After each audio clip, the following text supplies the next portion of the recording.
to my apartment professionally before that happens? Oh, and I might Before we start, I'd like to make sure that you all know that after the reading, Monk's book, Thief of Midnight, will be for sale out in the lobby. Oh, awesome. Catherine Monk Butzen is known for making interesting choices. Her name is Catherine, but instead of distinguishing herself from the others on campus by calling herself Cat or Katie or even CB, she said on the first day of her freshman year, "Just call me Monk." When her class was given an assignment to bring a group of characters together in a scene and to make them stand out from the others, instead of creating a scene at a funeral or a class reunion, which would have been a good choice, after a little research, Monk brought together all the boogeymen from different cultures around the world to their 100-year meeting. This is one of Monk's greatest strengths as a writer, her interesting choices. We're so pleased that Co was her choice for college, that her first novel has been published, and that she accepted our invitation to come back and celebrate her accomplishment with this reading. Publishers Weekly hailed Monk's book, Thief of Midnight, calling it a strong debut and praising her witty dialogue and fun monsters. Monk, it's great to have you back. Welcome home.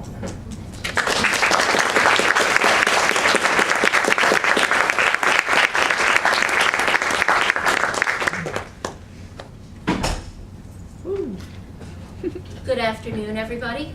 Can you hear me all right? Yeah. Yeah. And thank you for coming out in this admittedly less than stellar weather. It's good to be back, albeit a little weird too. I remember doing all these assignments, coming to readings here, and it's only been less than 6 months and suddenly life turns upside down. But I guess that teaches us a lot because fiction, life, they're the same thing. In fact, I've had things happen to me that I could not put in a book. That would never happen in real life. Come on, guys. Now, before I get started, I wanted to give you a little background on where this story came from and the legends of the boogeyman. The boogeyman is a universal phenomenon. Like the Cinderella story, it appears in every single culture in very similar forms. There are always two of them. The hairy man and the man with the sack. The hairy man is a large monster, often covered in fur, greasy in appearance, with claws and fangs. He steals disobedient children, drags them away, and kills them. Parents tell their children about the hairy man in order to make them be good. The bag man is the hairy man's opposite. He often appears as a little old man, skinny, harmless, a lot like Gordon, as a matter of fact. But he is perhaps all the more dangerous because instead of being a monster, like his brother the hairy man, he is a thief. He turns up in the middle of the night, he grabs the children, he stuffs them into his magic bag, and they are never seen again. The hairy man will eat you. The bag man, nobody knows. And that is the essence of fear. Not what we know, but what we don't know, because our imagination can always make it more powerful. I started researching the boogeyman because of a linguistic accident. My family has strong roots in the European area, she said, botching her words. My family is German, Irish, and Ukrainian. The Irish portion is mainly devoted to stories about elves and stories about relatives who got drunk and took a long walk off a short pier. The German portion is possibly the most inspiring for this particular project. My name, Butzen, shares a linguistic root with Der Butzemann, the German hairy man, the one who steals children and gobbles them up. Yeah, there was a reason I was going to the counselor while I was here. As for the Ukrainian portion, I was read a lot of fairy tales from the Russian and Ukrainian lands while I was a child. Now these stories are very bleak. You normally wouldn't read them to children. An old witch with skulls on her fence. If she likes you, she will give you one of the skulls. And when you carry it around, Its eyes will burn out the eyes of anybody who looks at you funny. Interesting chocolate. But the ones I remember the best are the ones from the Ukraine, because my family comes from a small village on the edge of the Ukrainian border, a village in the Carpathian Mountains. Now, all of you English majors should have read Dracula by now, so if you don't get that reference, I will be very disappointed in you. So when Carol gave us this assignment to bring in this group of characters and make them stand out from each other, I had no idea what to do. I considered the funeral thing, to be honest. It sounded pretty cool. But I had just gotten an email from my dad, and I remembered him saying, you know where our family name comes from? So, for no reason whatsoever, I typed boogeyman into Wikipedia. Yes, Wikipedia. One resource all your teachers tell you not to use. And what do you know? I found a list of monsters. Monsters with names like L'Uomo Nero, monsters with names like Der Nachtkrab, monsters with names like Sakontos, the man who kills the children and sells their fat at market. I probably should have mentioned that we probably shouldn't have any kids at this reading. Okay, good.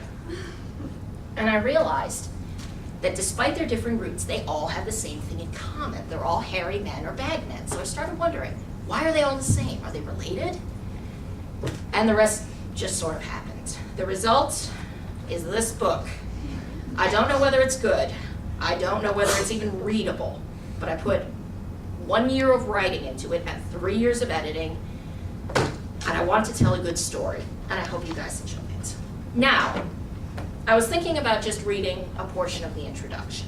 But there are actually 2 character threads that run throughout this book. There's the humans and there's the monsters. Each set gets their own introduction and their own worldview. Since we have such wonderful gray Halloween weather, I thought I'd give you guys a chance to vote. Do you want to hear about humans or do you want to hear about monsters? Raise your hand if you want to hear about humans. This is why I like this school. Monsters it is. Don't you? Now this section is from chapter 2, the first introduction of the boogeymen. Since the very beginning, humans have told each other tales about what is, what could be, what never was, and what hopefully will never come to be.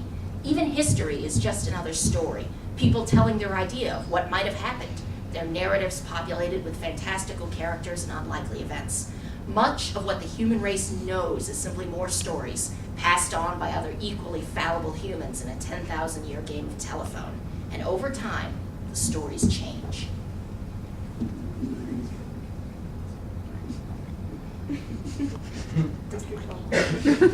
Of course, there are constants, and even there. Like islands in a stream, some few things remain solid while the worlds of the stories change and rage around them. Most of them are undeniable fact. Mankind has 4 limbs, and the sun shines in the sky. Take the example of the boogeyman. Throughout the world, parents try to control their children by telling them stories about the monster in the night. It might be the mitten snatcher who will grab their legs if they step out of bed during the night. Or sometimes it's the old hairy man who pursues runaway children through the forest and gobbles them up. Parents see these stories as a way to ensure good behavior, but the children see it as gospel truth. So they hide, curled up in their sheets, hoping fervently that the monster won't find them.